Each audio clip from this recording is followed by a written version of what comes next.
Hello everyone, I am doctor Anurag Sharma. I am a cardiologist.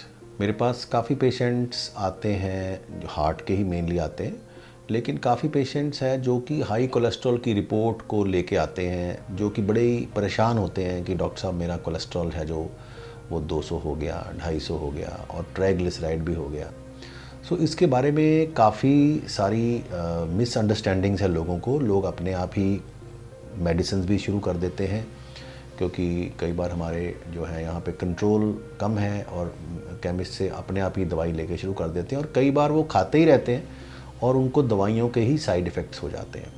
So it is very important to understand कि cholesterol की दवाई कब लेनी है।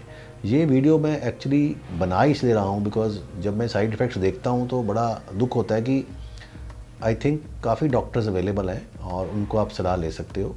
और ये एक बहुत इम्पॉर्टेंट चीज़ है कि जब हमें हार्ट अटैक है ही नहीं और हम बाकी चीज़ें नहीं करते, बट हम एक दवाई लेके बस अपनी वो रिपोर्ट देखना चाहते हैं कि रिपोर्ट नीचे आ गई, सो उससे आपका रिस्क ऑफ हार्ट अटैक कम नहीं होता है। प्लीज़ अंडरस्टैंड करिए।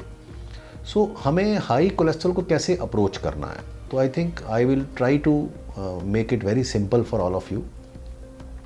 सबसे इम्पॉर्टेंट क्या है कि जब आपने अपना कोलेस्ट्रॉल टेस्ट कराया तो आपने देखना है कि क्या 12 घंटे फास्टिंग हुई थी। सबसे इम्पॉर्टेंट तो ये है।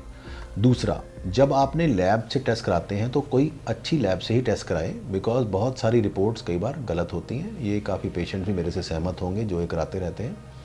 सो एक ऑथेंटिक लैब से करवाइए जिसका कि रिज़ल्ट जो है वो अच्छा हो, माना जाता हो। अपने एरिया में देख लीजिए, क्योंकि अगर वो रिपोर्ट ही गलत है तो सारा इलाज आगे गलत हो जाएगा। तो this is the most important. And fasting होना चाहिए पेशेंट, ये भी बहुत इंपॉर्टेंट बात है। दूसरी बात है कि जब हम कोलेस्ट्रॉल हाई को देखते हैं तो अकेला जो कोलेस्ट्रॉल हाई होता है वो कभी भी पेशेंट्स को हार्ट अटैक नहीं करने में बिल्कुल भी उसका ज़्यादा रोल नहीं है। दिस इज़ वेरी इंपॉर्टेंट, क्योंकि कोलेस्ट्रॉल जब ऑक्सीडाइज होगा तभी वो जमा होगा।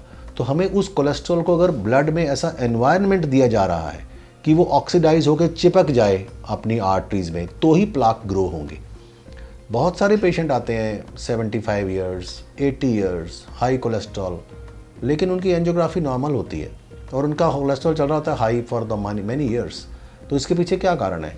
तो इसका मतलब यही है कि सिर्फ कोलेस्ट्रॉल ही एक रिस्क फैक्टर नहीं है। दूसरा फैक्ट मैं आपसे ये शेयर करना चाहता हूँ कि पूरी दुनिया में अगर हम हार्ट अटैक के 100 लोगों को एनालिसिस करें तो उसमें से 30 to 40% का तो कोलेस्ट्रॉल नॉर्मल होता है, फिर भी उनको हार्ट अटैक हो जाता है। तो इसका भी मतलब यही हुआ कि भाई कोलेस्ट्रॉल एक सिर्फ one of the risk factor है, बट ये सोल रिस्क फैक्टर नहीं है।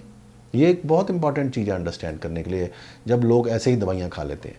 सो कोलेस्ट्रॉल के लिए आपने सबसे इंपॉर्टेंट देखना है, सबसे पहले आपने बॉडी वेट देखिए, क्या आपका बॉडी वेट ज़्यादा है।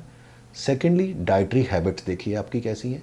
क्या आप बहुत स्वीट्स खाते हैं या बहुत ऑयली फूड खाते हैं या बहुत फास्ट फूड खाते हैं, पिज़्ज़ाज और ये जो आजकल बहुत मैंने देखता हूँ इधर बच्चे जो भी बहुत जो है वो घर का खाना नहीं खाते हैं। मेरे पास छोटे बच्चे आते हैं 12 साल के, एंड पेरेंट्स लेके आते हैं और ओबीज होते हैं क्योंकि उनको होम फूड नहीं पसंद, उनको सिर्फ बाहर का स्पाइसी चाइनीज़ ये सब पसंद है। सो उससे क्या रहता है कि आपका पूरा बॉडी का एनवायरनमेंट अंदर का ब्लड का चेंज हो रहा है और आपके जो कोलेस्ट्रॉल लेवल्स बढ़ने से हो जाते हैं। अपना वेट घटाइए पहले। अगर वेट घटाने के बाद आपका कोलेस्ट्रॉल प्रोफाइल नहीं चेंज हो रहा है तो हम आगे इसको असेस करते हैं। सेकेंडली, कुछ डिजीज़ होती हैं जैसे थायराइड की डिज़ीज़ है, जैसे अल्कोहलिज्म है, अल्कोहल पीने से भी ट्राइग्लिसराइड बहुत बढ़ जाता है, या और जैसे मैंने डाइट के बारे में बताया है। तो अगर ये सब चीज़ें नहीं हैं, सेकेंडली आप अपनी फैमिली हिस्ट्री देखिए, क्या आपके जेनेटिकली हाइपर कोलेस्ट्रोलेमिया तो नहीं है, आपको कई फैमिली में रन करती है ये प्रॉब्लम। तीसरी चीज़ है कि अगर आपकी फैमिली में कोई हार्ट अटैक की हिस्ट्री नहीं है तो भी चांसेस कम है कि आपको प्रॉब्लम करेगा। अगर family history of heart attack है, अगर family history of sudden death है, तो भी इसका अलग रिस्क स्कोर बनता है।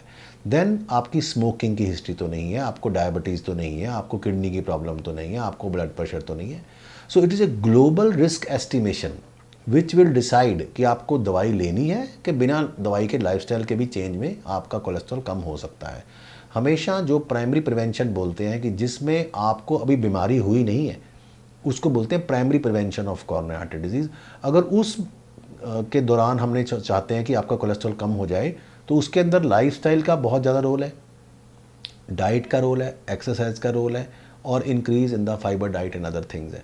तो वो उसके लिए मैं अलग से एक आपको वीडियो बताऊंगा जिसमें थोड़ा सा ही बताऊंगा डिटेल में कि कैसे हम इसको डाइट से कंट्रोल कर सकते हैं।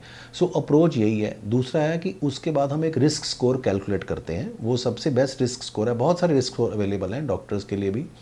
क्यू रिस्क 2 जो है वो सबसे बेस्ट रिस्क फैक्टर है, जो कि आपकी सारे रिस्क को कवर करता है, फैमिली हिस्ट्री वगैरह को भी, सारे को, बॉडी मास इंडेक्स को भी।